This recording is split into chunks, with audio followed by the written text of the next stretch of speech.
Sveiki, aš esu Paulius, jūs esate mano namuose, kuriuose yra ši nuostabi vištidė, kurioje gyvena laimingos vištos. Pirmiausiai pastatas gimęs buvo garažas ir medžiagų man atliko. Automatiškai pagalvojau, kad jas galiu panaudoti ir vištidėj. Darydamas arba galvodamas apie vištidę, negalvojau, kad tai bus vištidė. Aš galvojau, kad tai bus pastatas, kurį aš matysiu pastoviai kiekvieną dieną.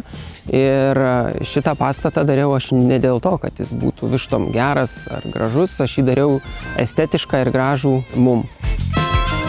Kai mes statėm vištidę, mūsų vaikai, merginos eidavo ir sakydavo: jūs rimtai, čia bus gyvens vištos, palikit šitą namelį mums vasaros, mes čia gyvensim vasarą.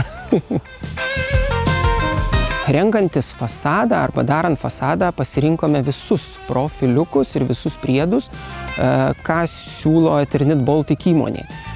Tai tikrai pakankamai lengva dirbti, pakankamai lengva pjaustyti, jie yra pakankamai tvirti ir labai nesudėtinga juos pritvirtinti lygiai.